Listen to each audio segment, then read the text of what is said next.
আপনারা দেখছেন WB24 news, দিনে রাতে জনতার স্বার্থে। ব্রেকিং নিউজ, 1 বছরের শিশু কন্যাকে চুরি করে নিয়ে গেল তার নিজের ঠাকুমা। ঘটনাটি ঘটে ঢোলাহাট থানার অন্তর্গত হরিণডাঙ্গা গ্রামে। স্থানীয় সূত্রে জানা যায়, গতকাল সকালে ঠাকুমা জগদ্ধাত্রী চক্রবর্তী ও মা ঝুমা চক্রবর্তীর সাথে বাজারে যায় শ্রুতি। সেখান থেকে শ্রুতিকে ঘুরতে নিয়ে যাওয়ার নাম করে নিয়ে যায় তার মায়ের কাছ থেকে।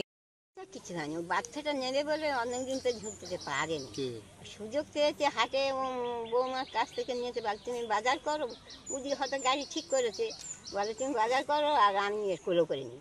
উনি বাজার করে দেখে সে আসে, তাই বউ আমার শাশুড়ি নিয়ে ছেলেটা নিয়ে চলে গেছে। আপনার কে হয়?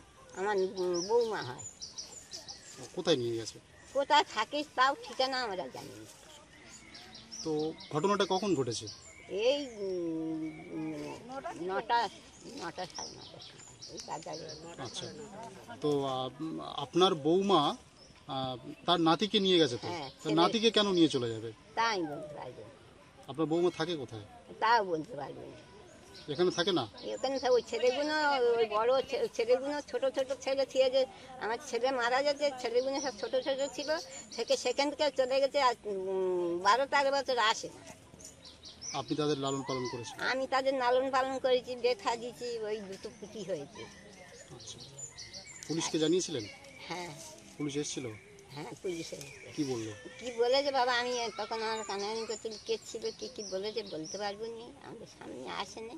এ ছিল বাড়ি। আপনার কি নাম? আমার জয়া চক্রবর্তী। এই ঘটনায় কিছু সময় পরে ঝুমা চক্রবর্তী ফোন করে খোঁজ নেয় শাশুড়ি ও তার মেয়ে কোথায় আছে, কিন্তু ফোনে না যোগাযোগ হলে তারা চারিদিকে খোঁজাখুঁজি শুরু করে দেয়। একসাথে বাজারে গিয়েছিলাম, বাজার করছিলাম আমার শাশুড়ির সাথে। শাশুড়ি বললো আমার কাছে দাও, তুমি বাজার করো। বলছি ঠিক আছে, একটু মাছ কিনে আনি। তা বললো যাও বলে, আর আমি ওখানে দাঁড়িয়েছিলাম, উনি ওই গাড়ির কাছে দাঁড়িয়েছিল, ওনার কাছে রেখে দিয়ে আমি বাজারের ভিতরে গিয়েছি। বাচ্চাকে রেখে দিয়ে গেলাম শাশুড়ির কাছে। এসে বল দেখতে পাইনি, খুঁজছি। তারপর আমাদের হরিণডাঙ্গার মোড়ে। তারপরে আমি ঘরে চলে এসেছি, এসে দেখতে পাইনি ঘরে। তারপর এসে ফোন করেছি শাশুড়ির কাছে, বলি মা তুমি কোথায়, আমার শ্রুতিকে নিয়ে এখনো আসোনি। বলছে বলে আমি ঘরে যাচ্ছি, এই তো সে ঘুমোচ্ছে, আমার কোলে আছে, আমি যাচ্ছি, এক্ষুনি চলে যাব বলে আর আসে না। ফোন করছি, রিং হয়ে যাচ্ছে, তো আর তুলছে না। তারপর আমি কোথায় থাকেন আপনার শাশুড়ি? জানি না, শুধু জিজ্ঞাসা করতে বললো আমি হাওড়ায় থাকি। কি নাম আপনার শাশুড়ি? শাশুড়ির নাম জগদ্ধাত্রী। বাচ্চার বয়স কত? 1 বছর। প্রশাসনকে জানিয়েছেন? থানায় জানাননি? থানায় জানানো হয়েছে, পুলিশ এসেছিল বাড়িতে, দেখে গিয়েছে, লিখে নিয়ে গেছে। আপনারা এখন কি চাইছেন? আমি চাইছি আমার বাচ্চা যেন ফিরে আসে আমার কোলে। কি নাম আপনার? আমার নাম ঝুমা। তারা ঢোলাহাট থানায় লিখিত অভিযোগ দায়ের করে।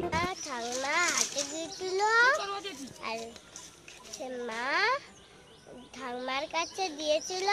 কাকে? আমার বোনকে। আচ্ছা। ঠাকুমা বাজার করছিল, বাজার করে এসে দেখো ঠাকুমা নেই। তারপরে বলে, এখানে ফোন করে বলে তুমি কোথায়, বলে আমি ঘরে এসেছি। ঘরে এসে ফোন করে। তোমার বোনকে কে নিয়ে গেছে? আমার ঠাকুমা। কোথায় গেছে নিয়ে? জানি না। তোমার নাম কি?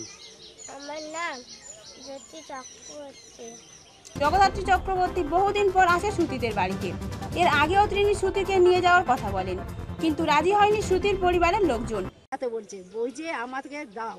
আমি বলি আমি তো ওরম ভাবে দিতে পারি না, একজনের মার কাছ থেকে নিয়ে তো দিতে পারি না। বলতে ও চলে গেল। তারপরে হাটে গেল, বৌমাকে নিয়ে সেই বাচ্চাটাকে নিয়ে হাটে গেল। হাটে গিয়ে তখন হচ্ছে ও হাটে গিয়ে মাছ কিনতে গেছে, ও তখন বাচ্চাটা নিয়ে টোটো গাড়ি ধরে চলে গেছে। বাচ্চাটাকে নিয়ে চলে গেছে। কোথায় চলে গেছে? ও তখন মানে ওই চলে গেছে, ও আর দেখতে পায়নি বলে বাড়িতে ওইখানে ফোন করেছে, বললো যে বাড়িতে এসেছে। তখন বললো না বাড়িতে আসেনি। তখন ফোন করছে, সে ফোন তখন মানে আর কেটে গেছে, ধরেনি। সেইখান থেকে ফোন মোটেই ধরেনি। শাশুড়ি আর মোটেই ধরেনি। তো বাচ্চারা নিয়ে চলে গেছে, বাচ্চাটাকে নিয়ে কোথায় চলে গেছে? মানে ওই পাথরের মোড় থেকে চলে গেছে, আর কারোর সঙ্গে দেখাই হয় না। এবার কোন পথে কোন লাইন থেকে গেছে কেউ আর মানে বুঝতে পারে। কিন্তু উনি ওনার তো নাতি, ওনার নিজের নাতি, তো নাতিকে কেন নিয়ে চলে যাবে? নাতিকে কেন নিয়ে চলে গেছে এবার আমরা বলতে পারবো না। ও পুষবে কি অন্য জায়গায় বিক্রি করবে তা আমরা তো বলতে পারছি না। উনি কি এখানে থাকেন না? না, উনি তো এখানে থাকে না, উনি তো কোথায় বাইরে থাকে, তাও আমরাও জানি না, এনারাও জানে না, ওর ছেলে বউ ওরা জানে না। আর ওর বাবার আরো দুজনের সঙ্গে করে না আরেক জায়গায় পাঠিয়েছি, যদি কোনো ঠিকানা নিতে পারে ওর পাঠিয়েছি, আমরা টাকা পয়সা দিয়েও পাঠিয়েছি, বলি ওই জায়গাটা যা, যদি ওর মা কোথাও থাকে ঠিকানাটা পাস কি। তারা চলে গেছে। প্রশাসনকে জানানো হয়েছে কি? হ্যাঁ, তারা এসেছিল, এসে আর কত টাকা নিয়েছে চলে গেল। কে টাকা নিয়েছে? ওই পুলিশেরা টাকা নিয়েছে। কেন কি ওরা তো দিল তো 250 টাকা দিল তো, 250 টাকা দিল তো। কোন থানার পুলিশ? এই ঢোলা থানা। কি নাম আপনার? আমার নাম মঞ্জু মণ্ডল। এই ঘটনায় শ্রুতির পরিবারে নেমেছে শোকের ছায়া।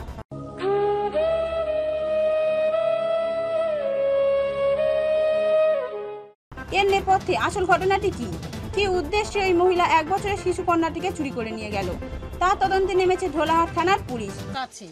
তখন মা বলছে যে কাঁদিনি, ও মামার বাড়ি যাচ্ছে, নিয়ে ফিরে নিয়ে চলে আসবে। কে বলছে? মা বলছি। মা ওই যে বাচ্চাটা বাচ্চাকে খাচ্ছিল সেটা বলছি, এক্ষুনি তুই কাঁদিনি, মামার বাড়ি নিয়ে যাচ্ছে, নিয়ে গেলে এক্ষুনি ও ফিরে নিয়ে ঘরে আসবে বলতে উনি চলে গেছে। ও টোটো ছেড়ে চলে গেছে, তারপরে উনি বাজার করেছে, ওনার হাতে ব্যাগ ছিল বাজারে। টোটো কোন দিকে গেছে? টোটো গেছে পাথর বাড়ির দিকে, পাথর বাড়ির দিকে গেছে, তারপরে উনি চলে গেলে, টোটো চলে গেলে তারপরে উনি বাজার করেছে। আমি সেখানে দাঁড়িয়ে আছি। আপনার কি মনে হয় বাচ্চাটা কি বাচ্চার মা তার? এবার আমি বলতে পারবো না কি হয়, এবার দিল উনি কোলে তুলে দিল, এইটা দেখলাম আমি। যে বাচ্চাটা তুলে দিল, শাশুড়ি কোলে বাচ্চাটা তুলে দিল, এইটা আমি দেখব। কি নাম আপনার?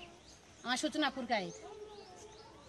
আপনারা এতক্ষণ দেখলেন একটা 1 বছরের শিশু কন্যা, তাকে চুরি করে নিয়ে গেল তার নিজেরই দিদিমা। এর পেছনে কি কারণ? আমাদের সমাজে কি এটাই এখন প্রচলিত? আমরা কোন সমাজে বাস করছি?